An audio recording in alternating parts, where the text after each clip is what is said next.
ሰበር መረጃ ሰምቷል። ጀነራል ባጫ ደበሌ ኤርትራ ከኢትዮጵያ የተገነጠለችበት መንገድ አግባብ አይደለም አሉ። ነገሮች በኃይል ብቻ እንዲያመሩ የሚደረግ ከሆነ ጦራችን አሰብን ብቻ ሳይሆን አስመራንም ሊይዝ ይችላል በማለት አስጠንቅቋል። አሰብ የወሎ አካል እንደነበርም ተነግሯል። ጉዳዩ እጅግ መነጋገሪያ ሆኗል። የህወሓት አመራሮች የፕሪቶሪያው ስምምነት ተጥሷል የሚል ፕሮፓጋንዳ በመንዛት ጦርነቱን ለመጀመር ከጫፍ ደርሰዋልም ተብሏል። ለጦርነቱ ህወሓት በሱዳን የነበረውን ታጣቂውን እያስገባ ነው ተብሏል። ጀነራል ታደሰ ወረደ በኃይል ከስልጣናቸው ሊነሱ የመጨረሻው ምዕራፍ ላይ መሆናቸው ታውቋል። ከኢትዮጵያ ተገንጥለን እንደ ኤርትራ ነጻ ሀገር እንፈልጋለን ያሉት ባለስልጣን ጉዳይ ብዙዎቹን አስቆጥቷል። በዝርዝር ተይዟል። የኢትዮጵያ ንግድ ባንክ ከ160 ሚሊዮን ብር በላይ በታጣቂዎች መዘረፉ ተሰምቷል። ጉዳዩ መንግስትን በብርቱ አስቆጥቷል። ወንጀሉ የተፈጸመ በዘገባችን ተካቷል። ይህ ኢትዮ ፕላስ ነው። ኢትዮ ፕላስን ሰብስክራይብ፣ ቪዲዮዎቹን ደግሞ ላይክ እና ሼር በማድረግ ጥቂት ደቂቃዎችን ከኛ ጋር እንድታሳልፉ እንጋብዛችኋለን። ጀነራል ባጫ ደበሌ ኤርትራ ከኢትዮጵያ የተገነጠለችበት መንገድ ስተት ነው አሉ። ስለሆነም አይደለም አሰብን ይቅርና ኤርትራ ራሷን ጨምሮ ወደ እናት ምድሯ ተመልሳ ልትቀላቀልበት የምትችልበት አጋጣሚ ሊኖር እንደሚችል ጠቁመዋል። የኤርትራ ባለስልጣናት አሰብን ለጋራ ጥቅም እንዲውል ቢስማሙ ይጠቅማቸዋል፣ ባይፈቅዱም ግን ኢትዮጵያ አሰብን መልሳ መያዟ የማይቀር ነው ብለዋል። ፕሬዚዳንት ኢሳያስ ኢትዮጵያን በማመስ ኤርትራ በሰላም ትኖራለች የሚል ፖሊሲ እንዳላቸውም ገልጿል። ይህ የሞኞች ፖሊሲ ነው። በመስታወት ቤት ተቀምጦ በሰዎች ድንጋይ መወርወር ሊያመጣ የሚችለው ውጤት የሚታወቅ ነው ብለዋል። የኢትዮጵያ የባህር በር የማግኘት ጉዳይም ምንም ጥርጥር የሌለው ጉዳይ ነው ሲሉ በእርግጠኝነት ተናግረዋል። በተመሳሳይ የቀድሞ ባለስልጣን አባዱላ ገመዳ አሰብ የወሎ አካል ነው ብለው ብቅ ብለዋል። አባዱላ ገመዳ አሰብ የኤርትራ አካል አይደለችም ነው ያሉት። የአሰብ ወደብ የኤርትራ አካል አልነበረም፣ በወሎ አውራጃ ስር ነበር። አሁንም የኤርትራ አካል አይደለም፣ ከዚህ በኋላም አይሆንም። ባህር በሩን የማስመለስ ትግሉ ተጠናክሮ መቀጠል አለበት ሲሉ የቀድሞ የኦሮሚያ ክልል ርዕሰ መስተዳደር አቶ አባዱላ ገመዳ ናቸው የተናገሩት። ትውልዱ የባህር በር ለማስመለስ የተጀመረውን ጥረት ማጠናከር እንዳለበት ማስተዋል። ከዚህ ቀደም በነበረው የክፍለ ሀገር ማካለል ውስጥ አሰብ በወሎ ነው የነበረው ብለዋል።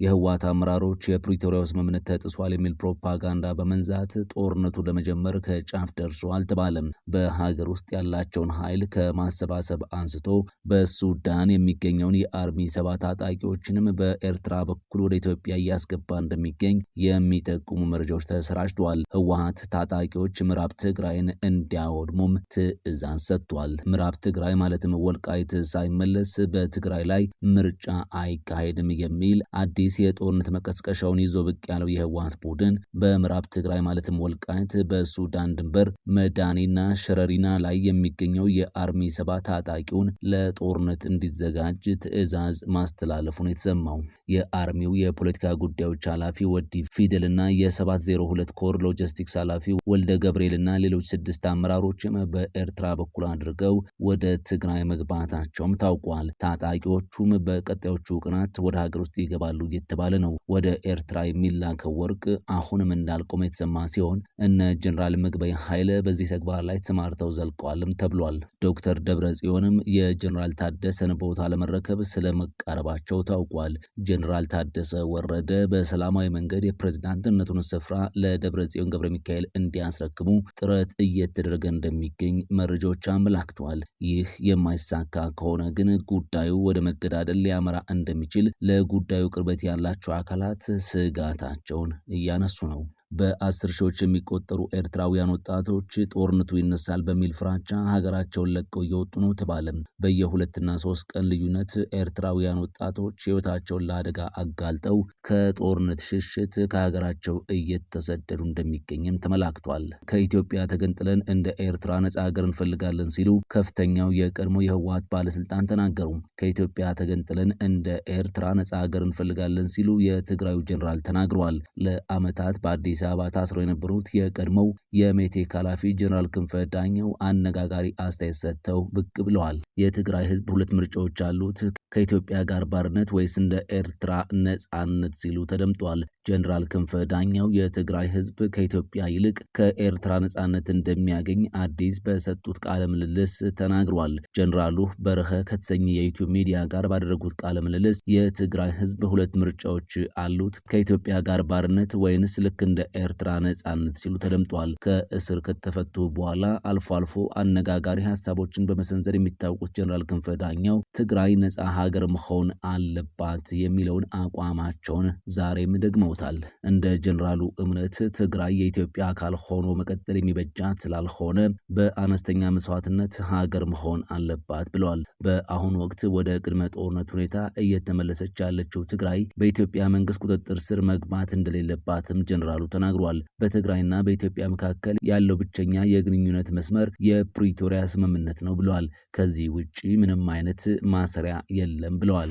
አሁን ባለው ነባራዊ ሁኔታ የትግራይ ኃይሎች ከጠቅላይ ሚኒስትር አብይ አህመድ አስተዳደር ይልቅ ከኤርትራ ጋር መወዳጀት እንደሚሻላቸው አመላክቷል። የትግራይ ኃይሎች ከኤርትራም ይሁን ከፋኖ ኃይሎች ጋር ስለሚኖራቸው ግንኙነት ስልታዊ ወይንስ ቋሚ የሚለውን ጉዳይ በግልጽ መበየን እንደሚጠበቅባቸውም ተናግሯል። ትግራይ በአነስተኛ መስዋዕትነት ሀገር መሆን አለባት ብለው የሚያምኑት ጀኔራሉ የሚፈጸመውም በፖለቲካዊ ቁርጠኝነትና በህገ መንግስቱ አንቀጽ 39 መሰረት መሆኑን አመላክተዋል። የትግራይን ጦርነት ለማደናቀፍ የሚያንቀሳቀስ አካል ካለ ለመመከት ወይም በኃይል አማራጭ ለመጨረስ መዘጋጀት እንደሚያስፈልግም ጀኔራሉ ተናግሯል። ስለ አሁናዊ የኢትዮጵያ መንግስት የትግራይና የኤርትራ ውጥረት የተጠየቁት ጀኔራሉ ግጭት ከተቀሰቀሰ የውክልና ጦርነት እንደሚሆን ተናግሯል። በኢትዮጵያና በኤርትራ መንግስት መካከል በባህር በር ጉዳይ ጦርነት የሚቀሰቀስ ከሆነ ሌሎች ኃይሎችን በውክልና የሚያሳትፍ እንደሚሆንም ጠቁሟል። በቀጠናው የሚቀሰቀስ ጦርነት በባህሪው የውክልና ጦርነት ነው ያሉት ጀኔራሉ የኢትዮጵያ መንግስት ያነሳው የቀይ ባህር ጥያቄ የተባበሩት አረብ ኤምሬቶች ፍላጎት ነው ሲሉም ያጣጥላሉ። ምንም እንኳን ጀኔራሉ ጥያቄው የውክልና ጉዳይ ነው ቢሉም ኢትዮጵያ መፍትሄ ያላገኘ ታሪካዊ የባህር በር ባለቤትነት ጥያቄ እንዳላት ይታወቃል። ጀኔራሉ በኢትዮጵያና በኤርትራ መካከል ሊቀሰቀስ ይችላል ያሉት ጦርነት ትግራይን የውጊያ ማዕከል ሊያደርግ እንደሚችልም ጠቁሟል።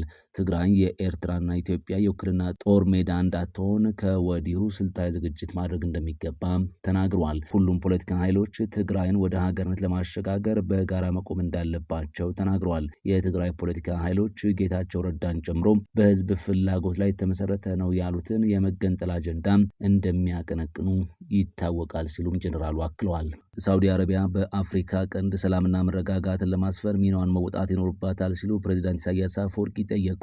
ሳውዲ አረቢያ በናይል ወንዝ ተፋሰስ፣ በአፍሪካ ቀንድ፣ በቀይ ባህርና በአረቢያን ባህረ ሰላጤ በሚታዩ ክስተቶች ዙሪያ በተለይም በአፍሪካ ቀንድ ሰላምና መረጋጋት ለማስፈን ሚናዋን እንድትወጣ የኤርትራው ፕሬዚዳንት ኢሳያስ አፈወርቂ ጥሪ ማቅረባቸው ተሰምቷል። ሁለቱ መሪዎች በሪያድ ያደረጉት ውይይትን አስመልክቶ የኤርትራ መንግስት ቃል አቀባይ የማነ ገብረ መስቀል ባሰፈሩት መልእክት ፕሬዚዳንት ኢሳያስ ሳውዲ አረቢያ በተጠቀሱት ቀጠናዊ ጉዳዮች ላይ ከአሁን ቀደም ንቁ ሚና እንደሌላት መጠቆማቸውን አስታውቀዋል። ውይይቱ በሁለትዮሽ የኢኮኖሚ ትብብሮች፣ በናይል ወንዝ ተፋሰስ፣ በአፍሪካ ቀንድ፣ በቀይ ባህርና በአረቢያን ባህረ ሰላጤ ባሉ ወቅታዊ ክስተቶች ላይ ያተኮረ እንደነበርም አቶ የማነ አመላክቷል። የሳውዲው አልጋ ወራሽ መሐመድ ቢን ሰልማን በበኩላቸው በእነዚህ ጉዳዮች ዙሪያ ከኤርትራ መንግስት ጋር በሰፊው የሚወያይ ልዑካን ቡድን በቅርቡ ወደ አስመራ እንደሚልኩ ቃል መግባታቸውንም የማነ በመግለጫቸው አስታውቀዋል። ይህ ኢትዮ ፕላስ ነው። ኢትዮ ፕላስን ሰብስክራይብ፣ ቪዲዮዎቹን ደግሞ ላይክ እና ሼር በማድረግ ስለምትደግፉንና ስለምታበረታቱን ከልብ እናመሰግናለን።